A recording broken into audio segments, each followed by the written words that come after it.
எல்லாம் வல்ல அல்லாஹ்வினுடைய நல்லடியார்களே, அல்லாஹ் தஆலா ரசூலுல்லாஹி ஸல்லல்லாஹு அலைஹி வஸல்லம் அவர்களை இறை நம்பிக்கையும் இறை அச்சமும் உள்ள மக்களுக்கு முன்மாதிரியாக படைத்திருப்பதாக சொல்லி காட்டுகிறான். இறை அச்சமும் இறை நம்பிக்கையும் உள்ள மக்களுக்கு இந்த இறை தூதரிடத்தில் அழகியதொரு முன்மாதிரி இருக்கிறது என்று அருள்மறையாம் திருக்குரானில் அல்லாஹ் சொல்லி காட்டுகிறார். அந்த இறை தூதருடைய முன்மாதிரியை வாழ்க்கையின் வழிகாட்டியாக கொண்டு இயங்குகின்ற, செயல்படுகின்ற, வாழுகின்ற சமுதாயம் இதர சமுதாயத்து மக்களுக்கு முன்னோடியாக, முன்மாதிரியாக திகழ்வார்கள். அப்படி பார்த்தால் ரசூலுல்லாஹி ஸல்லல்லாஹு அலைஹி வஸல்லம் அவர்களை வாழ்வின் வழிகாட்டியாக, முன்மாதிரியாக ஏற்றுக்கொண்டவர்கள் முஸ்லீம்கள். அந்த முஸ்லீம்கள் உலக சமுதாய மக்களுக்கு முன்னோடியாக திகழ வேண்டியவர்கள். ஒரு லட்சியத்தின் அடிப்படையில், அல்லாஹ் நமக்கு காட்டி தந்திருக்கக்கூடிய லட்சியத்தின் அடிப்படையே அல்லாஹ்வினுடைய திருப்தியை பெறுவதை இலக்காக கொண்டு வாழுகின்ற ஒரு சமுதாயம் எப்படி இருக்கும் என்பதற்கு ஒரு உயிருள்ள சாட்சியாக முஸ்லிம்கள் திகழ வேண்டும் என்பது அல்லாஹ்வின் எதிர்பார்ப்பு. அதனால்தான் அல்லாஹ் சொல்கின்றான், வகதாலிக ஜஅல்நாக்கும் உம்மத்தம் வஸதா லிதகூன ஷுஹதா அலன் நாஸ். நீங்கள் உலகத்தில் வாழுகின்ற மக்களுக்கு சாட்சிகளாக திகழ வேண்டும் என்பதற்கு நாம் உங்களை உன்னதமான ஒரு சமுதாயமாக அமைத்து தந்தோம் என்று அல்லாஹ் கூறுகின்றார். அப்படி உன்னதமான சமுதாயமாக முஸ்லீம்கள் எப்போதாவது இருந்திருக்கிறார்களா? ரசூலுல்லாஹி ஸல்லல்லாஹு அலைஹி வஸல்லம் உடைய காலத்துக்கு பிறகு எப்போதாவது முஸ்லீம்கள் உலக சமுதாயத்துக்கு ஒரு வழிகாட்டியாகவும் முன்மாதிரியாகவும் திகழ்ந்திருக்கிறார்களா என்கிற கேள்வியை மனதிலே கொண்டு வரலாற்றை வாசிக்க முற்பட்டோம் என்றால், வரலாற்றில் உலகத்தின் பல்வேறு பாகங்களிலே முஸ்லிம்கள் இதர சமுதாயத்து மக்களுக்கு முன்னோடிகளாக இருந்திருக்கின்றார்கள். ரசூலுல்லாஹி ஸல்லல்லாஹு அலைஹி வஸல்லம் உடைய காலத்துக்கு பிறகு நேர்வழி பெற்ற ஹலீஃபாக்கள் என்று அறியப்படுகின்ற 4 உன்னதமான தலீஃபாக்களின் ஆட்சி காலத்தில் உலகமே முஸ்லிம் சமுதாயத்து மக்கள் மீது ஒரு பெரிய மரியாதையை வைத்திருந்தது. அந்த ஹலீஃபாக்கள் எல்லாம் எளிமையின் சின்னங்களாக இருந்தார்கள். உஸ்மான் ரலியல்லாஹு அன்ஹு அவர்கள் அடிப்படையிலே ஒரு பெரிய செல்வந்தர். அபூபக்கர் சித்திக் ரலியல்லாஹு தஆலா அன்ஹு அவர்கள் ஒரு பெரிய செல்வந்தர். ஆனாலும் இருவரும் தம்முடைய வாழ்வில் எளிமையைத்தான் கடைபிடித்தார்கள். உமர் ரலியல்லாஹு தஆலா அன்ஹு அவர்கள் ஒரு செல்வாக்குமிக்க குடும்பத்திலே பிறந்தவர்கள். மக்காவிலே நிலவுகின்ற சண்டை சச்சரவுகளுக்கெல்லாம் தீர்வு சொல்வதற்கு உமர் ரலியல்லாஹுடைய குடும்பத்தினரைத்தான் மக்கள் அழைப்பார்கள். அலி ரலியல்லாஹு அவங்களை பற்றி நாம் பெரிதாக சொல்லிக்கொள்ள வேண்டியதில்லை. ஏனென்றால் அவர்கள் எப்படிப்பட்ட குடும்பத்திலே வந்தவர்கள் என்பதை நாம் எல்லோரும் அறிவோம். ரசூலுல்லாஹி ஸல்லல்லாஹு அலைஹி வஸல்லம் அவருடைய சிறிய தந்தையின் மகன். இந்த ஒரு அறிமுகம் போதும் அவர்கள் எப்படிப்பட்ட பின்னணியை கொண்டவர்கள் என்பதற்கு. அப்படியெல்லாம் பல உன்னதமான சிறப்புகளை அடிப்படையாக கொண்டு வாழ்ந்திருந்த போதிலும் கூட அவர்கள் எளிமையை கடைபிடித்தார்கள். அவருடைய எளிமையை கண்டு உலகம் வியந்தது. உலகம் ஒரு விதமான மிரட்சியோடு அவர்களை பார்த்தது. அதன் பிறகு உமையாக்கள் வந்தார்கள். அதன் பிறகு அப்பாசியாக்கள் வந்தார்கள். ஸ்பெயினிலே முஸ்லிம்கள் 780 ஆண்டு காலம், 800 ஆண்டு காலம் என்று சொன்னால் கூட அது தவறில்லை. 780 ஆண்டு காலம் முஸ்லிம்கள் ஸ்பெயினிலே ஆட்சி நடத்தினார்கள். அவர்கள் ஆண்ட காலத்தில் பல ஆராய்ச்சிகளை அவர்கள் செய்தார்கள். நவீன பல்கலைக்கழகங்களை உருவாக்கினார்கள். பள்ளிக்கூடங்களை உருவாக்கினார்கள். மேற்கத்திய வரலாற்றாய்வாளர்கள் எல்லாம் வியந்து சொல்லுகிற ஒரு செய்தி என்னவென்றால், இன்றைக்கு நடைமுறையிலே பள்ளிக்கூடங்கள் என்று நாம் வைத்திருக்கின்றோமே, அதிகாலை 7 மணிக்கு அல்லது 8 மணிக்கு தொடங்குகின்ற பள்ளிக்கூடம் மாலை நேரம் வரையிலும் இருக்கும். கற்கை காலங்கள் என்பவை 10 மாதங்கள், 2 மாதங்கள் விடுமுறை. இவைகளெல்லாம் அந்தந்த நாட்டினுடைய கால சூழ்நிலைக்கும் சீதோஷ்ணத்துக்கும் ஏற்றவாறு அந்த விடுமுறை மாதங்களை அமைத்துக் கொள்வது என்பதெல்லாம் இந்த பள்ளிக்கூட மாணவர்களுக்கு இங்கே வைத்திருக்கக்கூடிய அகாடமிக் சிஸ்டம் நடைமுறையிலே நாம் வைத்திருக்கின்றோம் அல்லவா.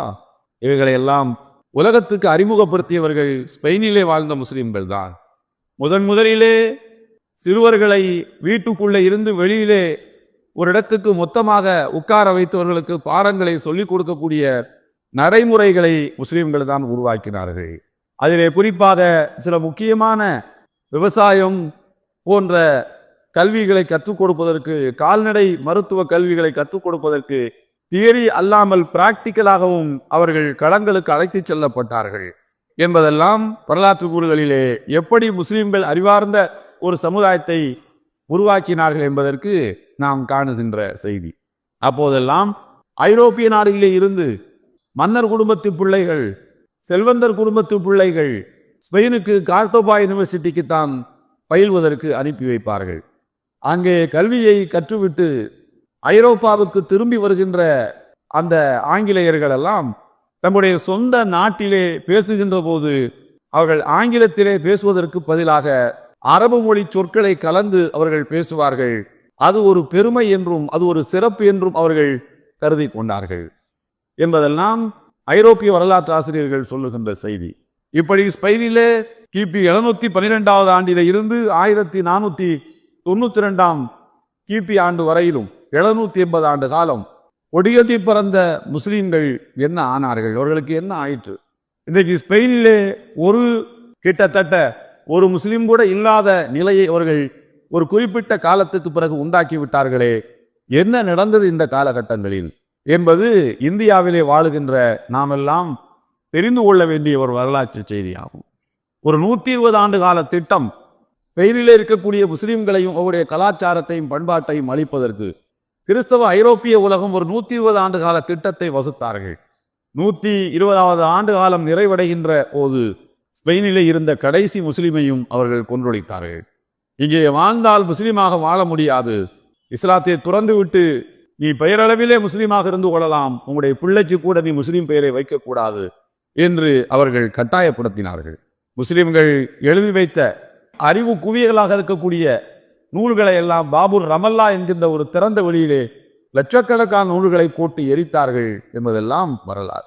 அவருடைய மனமிகழக்கூடிய தினங்கள், பண்டிகை தினங்கள் வருகின்ற போது அவர்கள் கொண்டாடுவதற்கு குறுகிய பிரதேசம் அல்லவா, அதை கொண்டாடுவதற்கு இரவு நேரத்திலே முஸ்லிம்கள் எழுதி வைத்த அறிவு களஞ்சியங்களை நூல்களை கொண்டு வந்து பொது வழியிலே போட்டு எரித்து அதிலே குளிர் காய்ந்து கூடி கழித்து கும்மாளம் அடித்து அதை கொண்டாடினார்கள் என்பதெல்லாம் வரலாற்றிலே நாம் காணுகின்ற செய்திகளாகும்.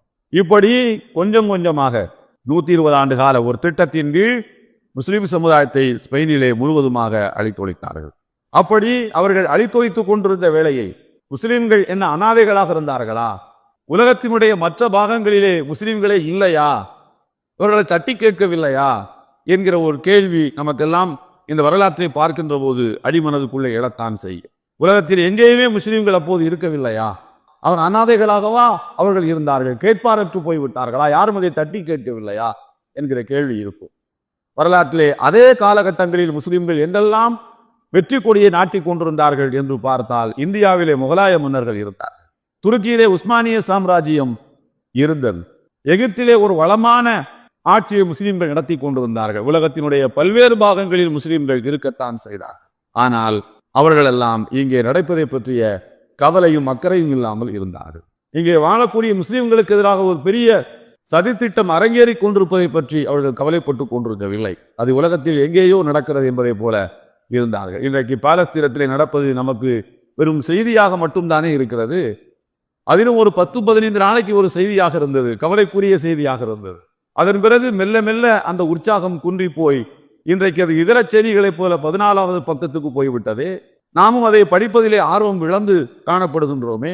இப்படித்தான் ஸ்பெயினிலே முஸ்லிம்கள் வஞ்சிக்கப்பட்ட வேளையை உலகத்தில் எங்கெல்லாம் முஸ்லிம்கள் பொறிகட்டி பறந்தார்களோ அங்கெல்லாம் ஸ்பெயினிலே வாழக்கூடிய முஸ்லிம்களை பற்றி கவலைப்படாத ஒரு மனப்போக்கு முஸ்லிம்களிடத்திலே இருந்தது. இவைகளெல்லாம் ஒரு பெரிய திட்டத்தின் கீழ் தான் செயல்படுத்தப்பட்டது.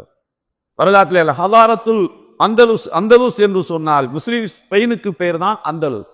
கான்ஸ்டான்டினோபிளுக்கு பேர் இஸ்லாம்பூல் என்று சொன்னால் இஸ்லாத்தின் தலைநகரம் என்று அதற்கு பெயர். ஸ்பெயினுக்கு அப்போது அந்தலுஸ் என்று பெயர். அல் ஹதாரத்துல் அந்தலுசியா என்று சொல்வார்கள். ஸ்பெயின் நாகரீகம் என்பது மனிதனுக்கு ஒரு உன்னதமான நாகரீகத்தை கற்றுக் கொடுப்பது. நவீன அறிவியலுக்கு பாதைகளை திறந்து வைத்தார்கள்.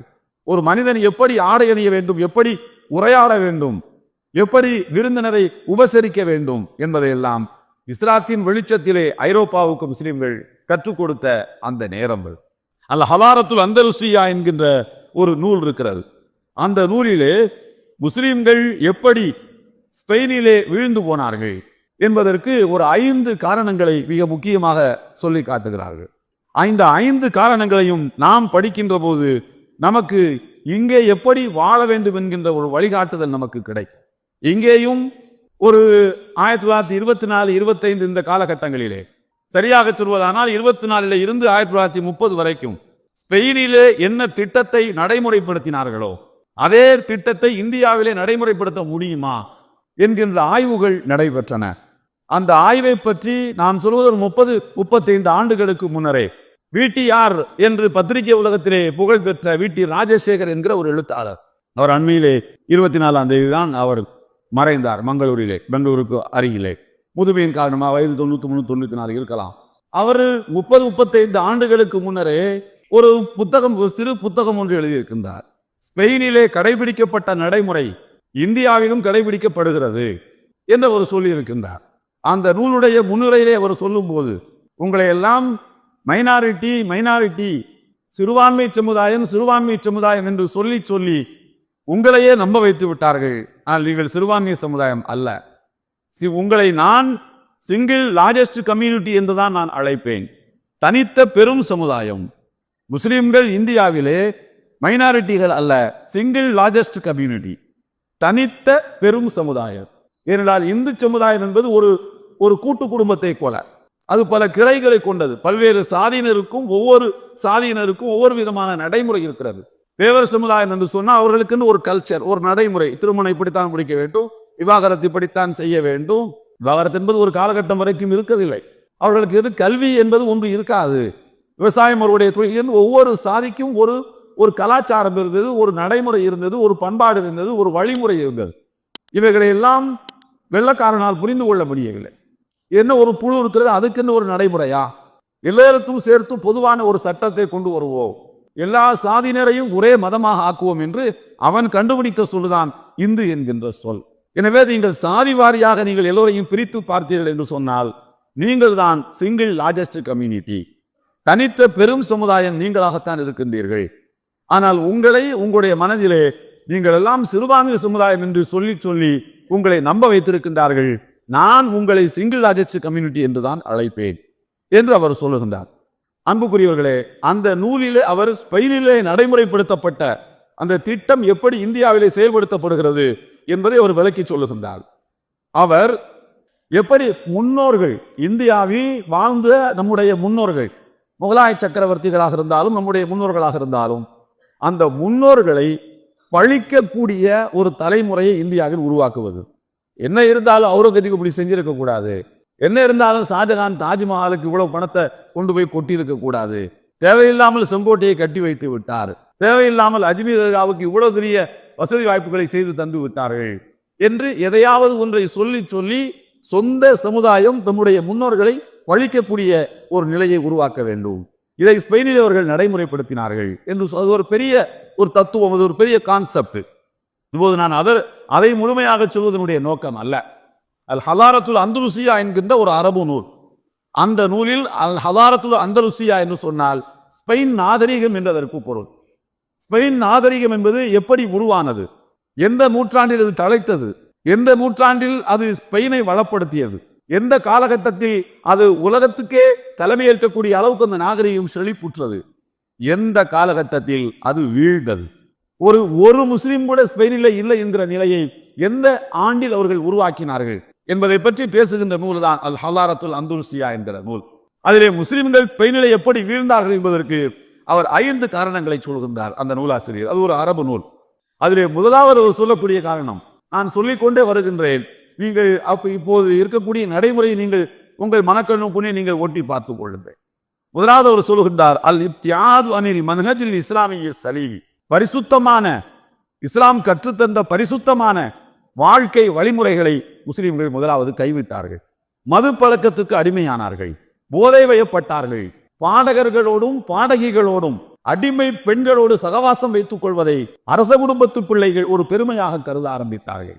நடனமாடக்கூடிய நாட்டியக்கார பெண்மணிகள், அவர்களுக்கு நாட்டியம் ஆடுவதற்கு ஏதுவாக பாடல்களை படிக்கக்கூடிய பாடகர்கள், இவர்கள் எல்லாம் கூப்பிட்ட உடனே வர வேண்டும், தனக்கு எப்போது அந்த உணவு வருகிறதோ கூப்பிட்ட உடனே வர வேண்டும் என்பதற்காக வேண்டி அரண்மனைக்கு பக்கத்திலேயே, அரசர்களுடைய அரண்மனைக்கு பக்கத்திலேயே அவர்களுக்கு மாளிகைகளை எழுப்பி வைத்து போன்றவர்களுக்கு எல்லா விதமான வசதிகளையும் செய்து கொடுத்தார்.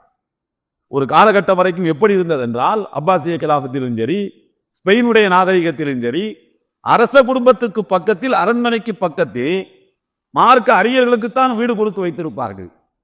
ஏனென்றால் அரசரிடத்தில் எப்போது வழக்கு வரும், யார் என்ன விதமான வழக்கை எடுத்துக்கொண்டு வருவார்கள் என்று தெரியாது. அவர்களுக்கு தீர்வு சொல்வதற்கு வசதியாக கூப்பிடுங்கள் மார்க்க அறிஞரை என்று கூப்பிட்டு உடனடியாக விளக்கம் கேட்டு அதற்கு தீர்வு சொல்லத்தக்க ஏற்பாடாக பக்கத்திலேயே மார்க்க அறிஞர்களை குடி வைத்திருந்தார்கள்.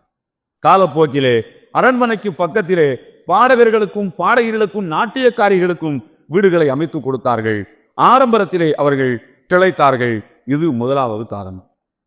அதாவது ஒழுங்கினத்தில் விழுந்து விட்டார்கள், சுருக்கமாக சொல்ல போனார். இரண்டாவது அவர் சொல்லுகின்றார், அல் முபாலகத்து ஃபி தரஃபி வல் இன்ஃபாகி அல் மாக்கலி வல் மஸ்கனி வல் மல்பஸ்.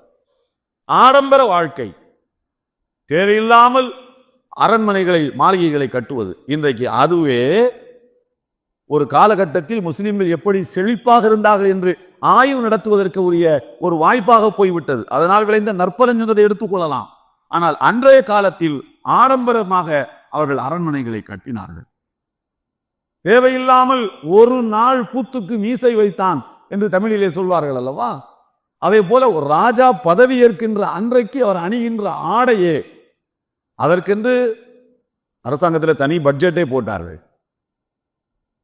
ஒரு வருஷம் தானே, அடுத்த வருஷம் இந்த ராஜா தானே இருக்க போறாரு என்று சொல்லி ஒரு வருஷ பட்ஜெட்டிலே அதற்கு பணத்தை ஒதுக்கினார்கள். உன்னதமான உயர்தரமான ஆடைகளை உலகத்தில் எங்கே கிடைக்கிறது என்று தேடி பிடித்து எடுத்து வாருங்கள் என்று சொன்னார். அதற்காக பதவியேற்பு விழாக்களை கூட தள்ளி போட்டார்கள். இங்கெல்லாம் பதவியேற்பு விழாக்கள் தள்ளி போடுவது ராகு காலம், யமகண்டம் பார்த்து தள்ளி போடுவார்கள். இஸ்லாத்தில் இது இல்லை என்பதற்காக உயர்தரமான ஆடைகள் சைனாவிலே இருந்து வரட்டும் என்று சொல்லி கிழக்கு நாடுகளிலே இருந்து அந்த ஆடைகளை வர வைத்து அதை தைத்து அணிந்து கொள்வதற்கான காலம் தேவைப்படுகிறதற்காக தலைவரே இல்லாமல், அதிகாரப்பூர்வமான தலைவர் இல்லாமல் மக்களை அவர்கள் விட்டு வைத்திருந்தார்கள். உயர்தரமான உணவுகளை சுவைப்பதற்காக வேண்டி அரசின் பணங்கள் கொட்டி கொடுக்கப்பட்டன. இது இரண்டாவது. மூன்றாவது சொல்லுகின்றார், இகாமத்து ஹுக்காமில் அந்தலூசி அலாக்கத்தின் ஜயீதத்தின் பைனஹு பைன. இதுதான் ரொம்ப முக்கியமான பாயிண்ட். எதிரிகளோடு இவர்கள் தொடர்பை வளர்த்துக் கொள்வதிலே பெரும் அக்கறை காட்டினார்கள். அரச குடும்பத்தை சார்ந்த சிற்றரசர்கள் எதிரி நாடுகளோடு இந்த ராஜா இறந்து போனார்னா அதுக்கடுத்து யாரு பட்டத்து இளவரசர் என்கிற இரண்டாவது இடத்துக்கு வருவது யார்? இவனா அவனா என்கிற கேள்வி வருகின்ற போது பக்கத்து நாடுகள் யாருக்கு சப்போர்ட் பண்ணுகிறதோ அதை ஒரு பலன் என்று கருதி கொண்டார்கள். ஆகையினால் எதிரிகளோடு இவர்கள் சகவாசத்தை வளர்த்துக் கொண்டார்கள், தொடர்புகளை வளர்த்துக் கொண்டார்கள். பிறகு இந்த எதிரிகள் எல்லாம் ஒன்று சேர்ந்து உனக்கு யார் கூட தொடர்பு, உனக்கு யார் கூட தொடர்பு அரச குடும்பத்துல. சோ அப்படியானால் அவருடைய ராஜ ரகசியங்கள் நம்மிடத்தில் இருக்கின்றன, அவர்களை எளிதிலே வீழ்த்தி விடலாம் என்று எதிரிகளுக்கு இவருடைய நடவடிக்கைகள் நம்பிக்கையை ஏற்படுத்தின. இன்னைக்கும் பிஜேபியில் ஆள் இருக்கானா ஐயா நம்மால?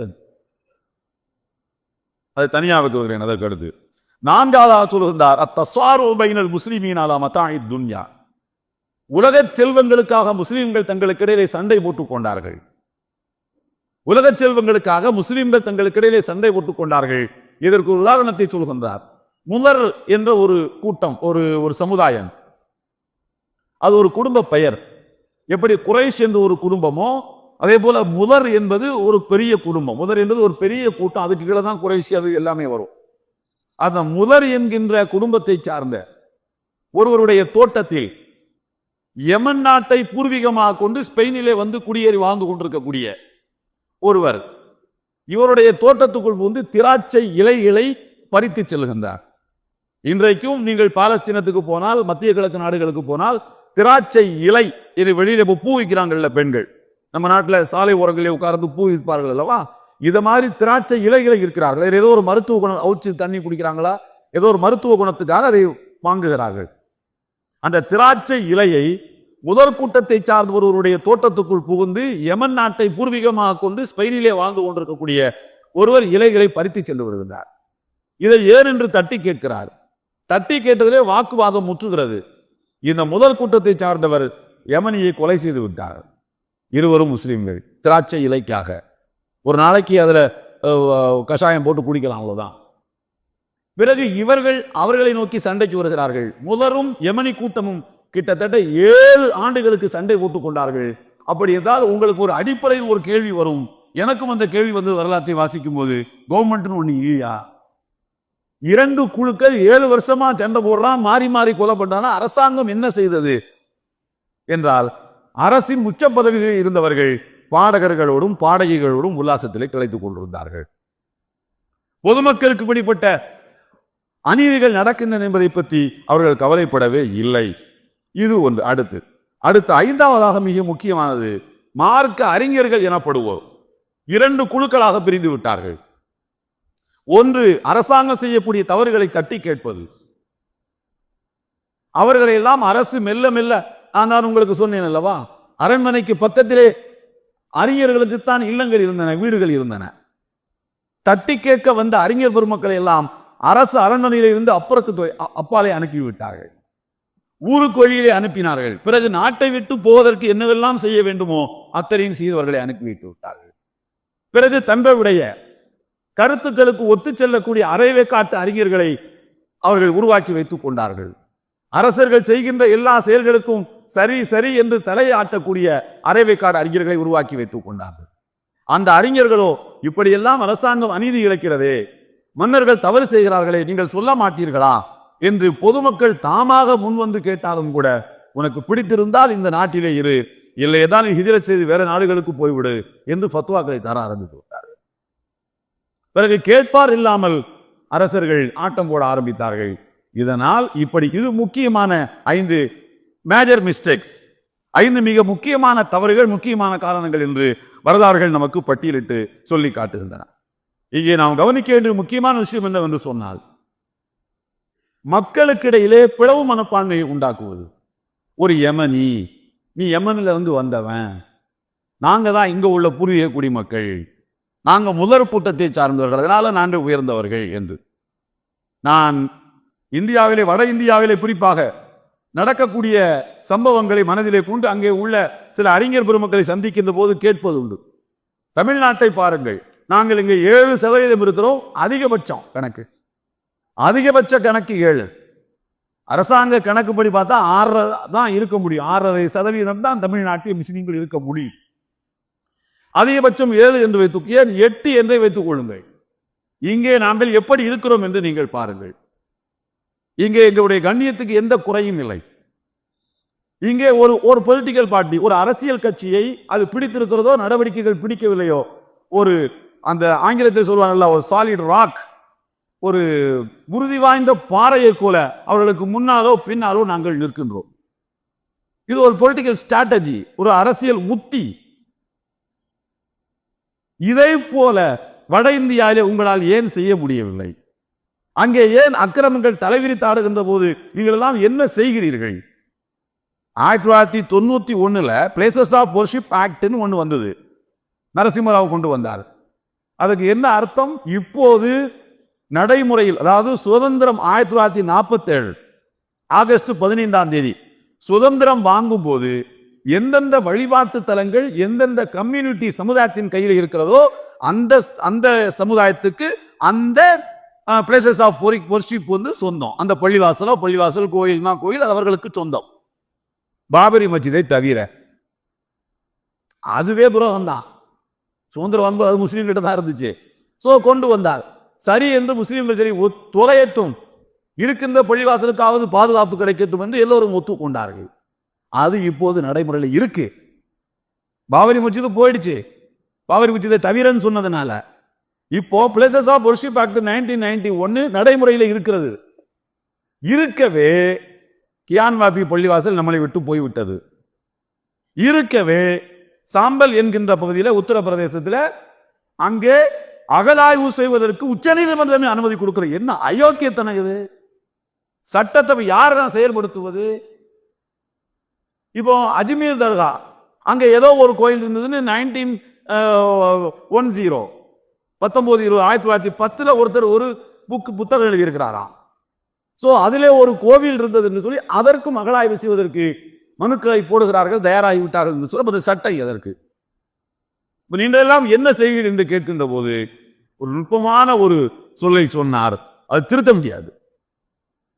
என்னவென்றால், எங்களுக்கு இடையில் ஜாதி இருக்கிறது, முஸ்லிம்களுக்கு இடையில ஜாதி இருக்கு. நான் எங்கேயும் இதை சொன்னதில்லை. முஸ்லிம்களுக்கு இடையில ஜாதி இருக்கிறது. என்னங்க ஜாதியை எப்படிங்க கண்டுபிடிச்சீங்க?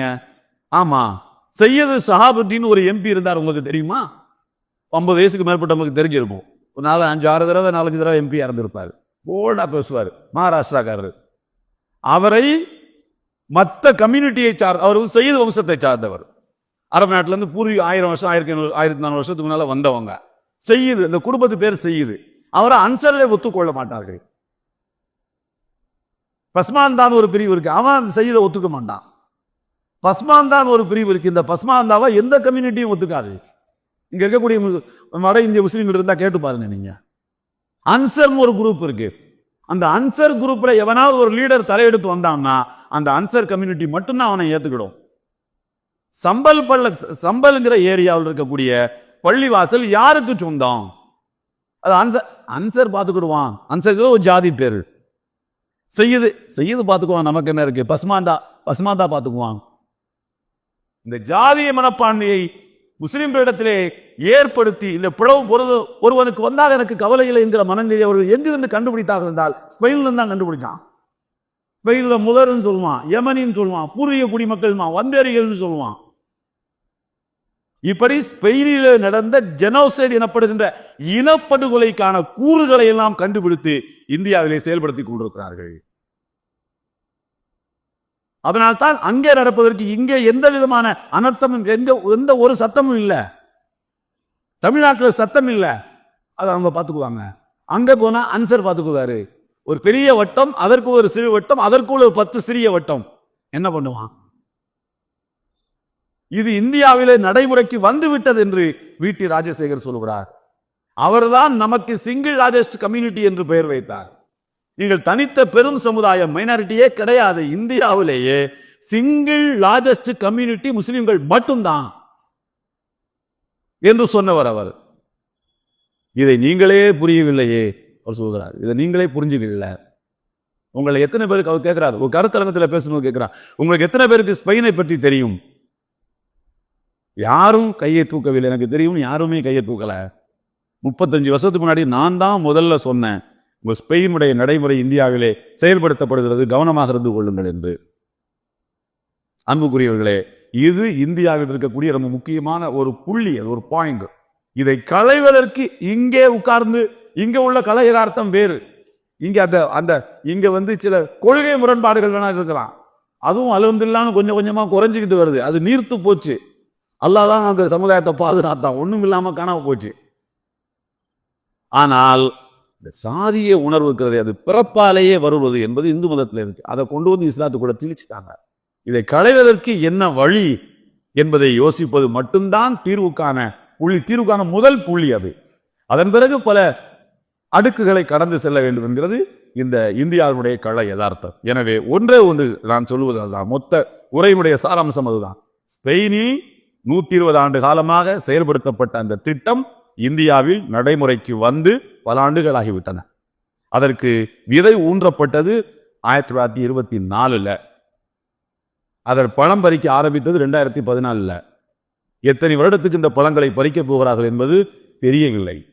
அதற்கு நம்மிடத்திலே மாற்று திட்டங்கள் என்ன இருக்கிறது என்பதை பற்றி நாம் யோசிக்க வேண்டும். நாம் அல்லாஹ்வுடைய வேதத்தை நோக்கி திரும்ப வேண்டும். இறை வணக்கத்தை நோக்கி நாம் வர வேண்டும். உறுதியான ஈமானுடைய மக்களாக நாம் இருக்க வேண்டும். அதுதான் தீர்வு. எல்லாம் வல்ல அல்லாஹ் தஆலா அப்படிப்பட்ட நல்ல எண்ணத்தையும் நல்ல உணர்வையும் அனைவருக்கும் தந்தருள்வானாக. வாஹிரு தஅவானா அல்ஹம்துலில்லாஹி ரப்பில் ஆலமீன். அஸ்ஸலாமு அலைக்கும் வரஹ்மத்துல்லாஹி வபரகாத்துஹு.